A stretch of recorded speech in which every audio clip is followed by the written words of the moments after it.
All right, guys, how's it going, everybody? Fishing California with EVA out here talking about fishing. Like always, we're out here talking about fishing today. Today, we're going to talk about imakatsu. We're going to talk about fishing imakatsu baits. If you haven't heard of imakatsu, it's a Japanese brand, Japanese company. They make incredible stuff. They make some really, really awesome tackle. Now, some of their tackle, all their tackle is, in a lot of ways, you could call it overpriced. You could say, man, this is just way too much money to spend for a lure or whatnot. Today, we're going to be talking about the Helter twister. It's a spinnerbait. It's kind of an A-rig spinnerbait. It's kind of a hybrid. It's got a little bit of a, so it's got, 4 independent blades on top. Well, it's also got a spinnerbait on the back. We're going to show it to you here. We got a couple of them. We got a 3/8 ounce and we got a 1/2 ounce. I'm sorry, 5/8. We got 2 of these right now. We got them in the Wakasagi, one of my favorite colors, just because it's a natural color. So it's a safe color. You can take a Wakasagi color anywhere, almost any time of the year, and you can catch fish. So it's a great color in that regard. Doesn't mean it's always going to be the primary color or the best color of the day. It just means that it's a great starting point, and it works everywhere. So you can see those blades. I'm not sure if you can see all 4 blades up top. Each one of those blades is a willow blade. It's I've matched them to mine. So you've got size 1 willow blades on there, size 1, 4 of them.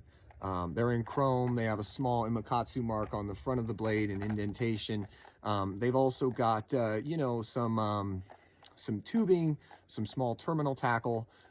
This upper arm shifts, so it does move. It is a moving arm on the top, which is interesting because it does allow it to glide kind of as it goes down. So on the back part, we've got what would be a traditional spinnerbait type of thing. You've got your jig head from the wire, direct, one piece going into a skirted jig head.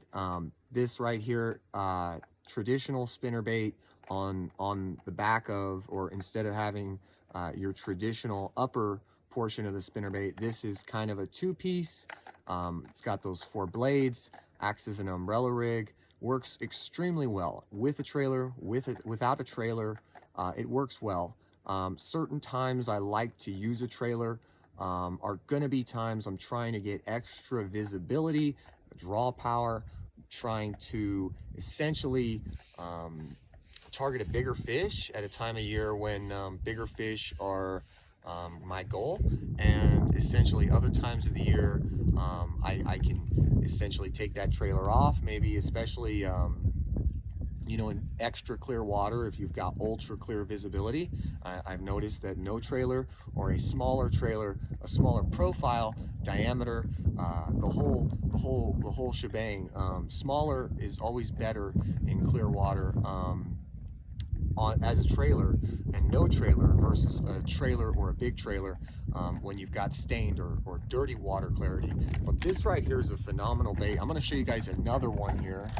Let's see, put this one back. We got another one here in a different size, and these are the Helter twisters by Imakatsu. So I mean, if you guys haven't been checking out Imakatsu's tackle, it's like I was saying, it's some incredible stuff.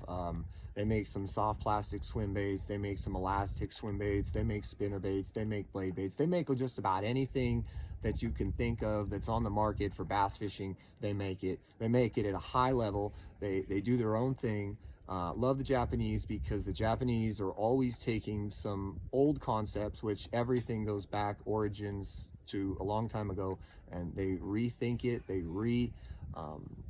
rethink that entire design and try to figure out all the ways in which they can use that. So everything we're seeing is variations over years of an original concept, of an original profile, or say like a spoon or something like that, or a streamer, or whatever it is you're doing. There's been a progression, but it all comes from the original origin. So the Japanese have an innate ability to just tinker and reinvent a bait that's already been out, it's been doing it for a long time, and add some extra feature or add some extra extra um, extra variable, which allows that bait to not just do what it originally did, but now also do something different. So you can maybe, most of the time what I've seen is you can get away with taking this lure out, right? So I've been fishing with this lure, and one of the things I've noticed about it is, you know, it does sink fairly fast, which is good. So if you're trying to like get those suspended fish, those mid-column fish, and you're having a difficult time getting some of your spinnerbaits to get down, they got a 5/8 on this, a ½ ounce, and man, you can get down pretty deep when you've got a head like that and just 4 micro willow blades, which just sink right down. So it glides as it goes down. Those blades actually move. A lot of the times you'll get bit as you cast out. If you let it drop 10, 20, 30 feet, and you let it, you're actually going to get bit on that drop sometimes. It's free falling, the blades are moving, you know, high quality terminal tackle, it's performing, and you can get bit just right then. And then mid column, pulling it through. They call it strolling, or they call it different things now. They want to, like I said, they want to reinvent something that's already existed, that's already been done, and they want to call it something else. But just this is incredible for suspended fish. It makes an incredible amount of flash. It's extra, you know, I would say successful in clear water for certain reasons. But I really think that changing out these willows to a size 1 Colorado or Indiana, bam, you're right back in the game in those muddy stained water situations, or let's just say it's really bad clarity. You just put a Colorado blade instead of those willows and you get size number 1, and you're right back in the game. So displaced water, flash, movement. One of the great things I love about this bait is you can actually fish it from a 5-4-1 gear ratio, slow rolling this thing, and you can high speed it all the way 8-3. You know, you can really go that fast, and these blades, everything, they sink, it stays down in that water column enough, and you don't pull it out. A lot of the times, weight has a huge factor to keeping this bait pinned in a particular column of the water as you fish it. So keep in mind, weight is, going to be your friend if you use it appropriately. And if you're not using the right weight, right bait for the right type of situation, you're just never going to quite get the results you want. I hope you guys like this video. We've been fishing the Helter Twister for, I want to say about 4 or 5 months now. We fished it during the summer months. We fished it during the fall. We fished it during, didn't really tie it on much this winter, to be honest.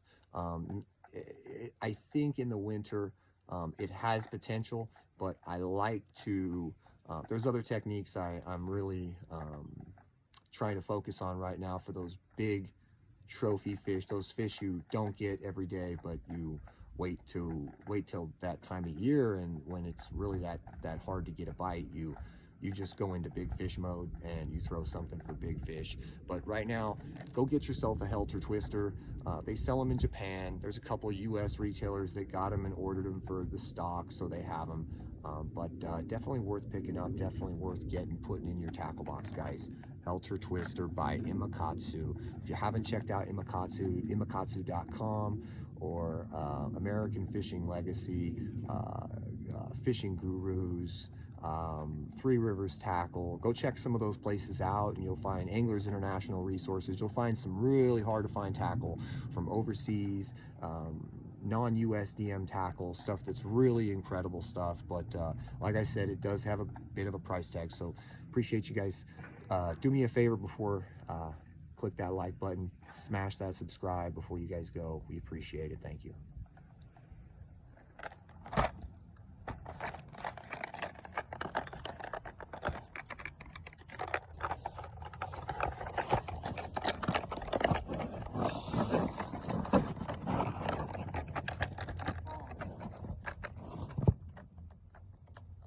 Yeah, I need you to go away. I gotta go to work. I know, I need you to go away though.